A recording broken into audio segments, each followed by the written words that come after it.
It's a crime that Garrett Wilson didn't see more snaps and more targets on Sunday against the Baltimore Ravens. The Jets rookie was explosive, dynamic, and showed off the full extent of his route running tree. So let's take a look at the All-22 together, and I'll show you why Wilson was so impressive against the Ravens, and also why I think he's poised for an enormous rookie season. Let's go. What's going on, everybody? It's Luke here from Play Like a Jet, and today we need to take a close look at Garrett Wilson's film against the Baltimore Ravens and just why it was so inexcusable that Mike LaFleur didn't get him on the field more. Every time he was out there running routes, he was exposing guys, attacking leverage. He was beating someone like Marlon Humphrey, who's a high-level corner in the NFL. He should have been on the field a whole lot more and a focal point of the Jets' game plan. So let's take a look at this first play because it sums up effectively everything that we saw throughout the entire day. Garrett Wilson's the number 2 receiver, right-hand side of your screen. At full speed, you can see he does a fantastic job setting up the corner, beating him to the outside and getting the Jets inside the 5. So what makes this so impressive? Off the snap, Garrett does a fantastic job in this off-man coverage, taking away the cushion and putting pressure on the DB. What does that do? That makes him open up his hips. You can see him curve this route, and at the stem, he starts to throw out that leg like he's going to run a little, almost a stop towards the middle of the field or an in-breaking route. Instead, you can see the extension and explosion he gets from his inside leg. He's able to cut, to dissect and attack the hips of the corner, go straight through him, and then get 5 yards of separation. A phenomenal job, a great example of route running. And one more time, you can see, eat the cushion, expose the leverage, and then come back to the football and then get out of bounds as well. An awesome way to start the video. The frustrating thing is, though, that there were so many occasions that Joe Flacco missed him, just flat out didn't see him. And Garrett Wilson had not just big gains, but touchdowns.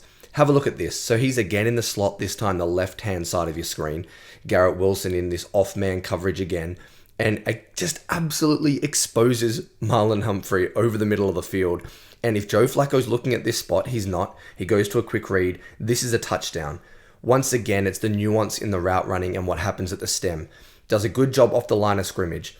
Throws that head back and turns the shoulders. That's so important, that subtle little nuance, because look what it does to Marlon Humphrey. He starts to drive. He thinks this is an out route, an out-breaking route towards the numbers, so he starts to open up his hips and drive down and towards the sideline, and then Garrett Wilson again extends the outside leg this time, is able to cross him over, and you can see he points to the space. The free safety is heading to the other side of the field.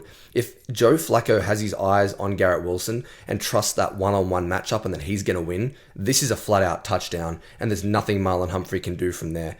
Just another example of Garrett Wilson's electricity at the stem of the route and how good he was getting in and out of his breaks. This next one is my favorite route that Garrett Wilson ran against the Ravens. In the red zone, it's the most difficult place to get open, to create separation. You don't have the advantage of taking someone deep, worrying them with your speed. So how can you win in short spaces in the phone booth?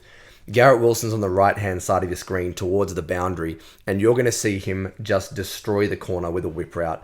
It's the explosive ability to change direction, to put his foot in the ground, and it is absolutely dynamic. You can see a little stutter step release, freeze the feet. Right now, the DB thinks this is a slant. It's an in-breaking route, so he starts to get tight. He's worried about Garrett Wilson winning. Look at the ability to put his foot on the ground, have a low center of gravity, and then change direction on a dime and create 5 yards of separation. This is wide open in college, never mind the NFL. Bang, put that foot in the ground. Joe Flacco sails the throw. Absolutely incredible that he missed it. But Garrett Wilson is so dynamic. Look at the separation he creates. Look at how quickly he re-accelerates after he puts his foot in the ground. Watch this. Bang. The ability to change direction quickly is his most special trait. It's what helps him after the catch that we'll look at further on. But this was a great example of Garrett winning in the red zone and doing a fantastic job on the whip route. Why don't we stay with the theme? Joe Flacco either not seeing or missing Garrett Wilson, and Garrett Wilson toasting high-level corners. Here he is against Marlon Humphrey again. This time, he's at the bunch on the left-hand side of the screen on the numbers, the furthest to the boundary, bottom of your screen. Does a fantastic job with his release. And this is something that I noticed when he was at OSU. Little skip release here. What does this do? It freezes the DB. He starts to get concerned and he backpedals. He's worried about Garrett Wilson beating him vertically. He's shown nothing away. And then look at the acceleration out of the skip release to the inside. Bang. Immediately he's got 3 yards of separation. Not only that, he has the wherewithal to curve that route towards the end zone. Once again, look, it's hard to get on Flacco here. It's 4th down. He makes a fantastic throw, but Garrett Wilson's missed for a touchdown. It's the 2nd time I've said that. The 3rd time I've said that, actually. A fantastic job with the skip release. It's that acceleration again that I just mentioned. And then I love the way that he curves the route to get in space, to not crowd, keep the spacing, and also gives Flacco an option to throw a touchdown. Garrett Wilson toasts Humphrey again. This one is the final example, I promise. Joe Flacco missing Garrett Wilson. There's nothing, extremely impressive from Garrett here. A lot of patience off the line of scrimmage, waiting for the zone to open. But he's going to be the top of this bunch on the right-hand side of your screen. You can see him on the 10-yard line.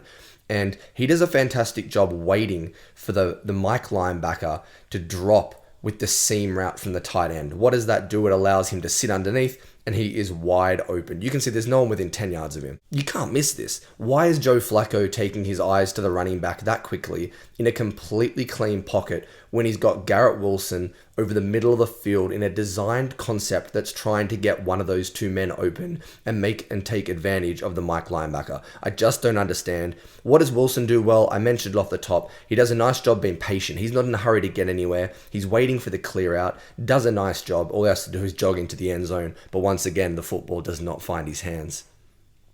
Alright, but what happens when the football actually does find Garrett Wilson? He was so dynamic after the catch. Again, something that we saw at OSU. Get him design touches, throw him a wide receiver screen, get him in space, and look how he makes people miss, nearly breaks another tackle, and gets an easy 10 yards. Right here, George Fant actually completely whiffs his block. You can see him coming across. If he makes this, Wilson doesn't have to cut so far to the inside. This could be a 10, 20-yard bigger gain. This could be almost a touchdown and a house call for Garrett Wilson. But you can see the change of direction skills, the ability to cut, to make people miss, to jump back to the inside, tries to spin out of the last tackle. He's like a running back after the catch. And that's why this is a perfect place to finish. Garrett Wilson in the slot. Joe Flacco is going to feel the pressure, have to try and escape the pocket. He does a great job coming back from the football, making himself an option. But this is where we start to see the special attributes of Garrett Wilson. Look at him cut Kyle Hamilton in half. And then again, the ability to re-accelerate, get past that man. Look, ultimately he makes a mistake. He should have put his head down and run for the boundary, and he's going to make a 1st down here. But just look at the stop-start ability, the re-acceleration, the short area quickness. Garrett Wilson was dynamic. This is another example of it. Every time he actually got the football, he was so impressive. This could have literally been a 150-yard, 3-touchdown performance. And this is why route running, change of direction, yard after catch ability, being crisp with his movement skills, extremely special. That was Garrett Wilson destroying the Baltimore Ravens. I don't know what Mike LaFleur was thinking coming into the week, but he should have been on the field 3 times more than he was. He should have played 70% of the snaps. He was dynamic. His route running was so crisp. He was great at the stem, getting in and out of his breaks. I can't wait to see what he has for us next week against the Cleveland Browns.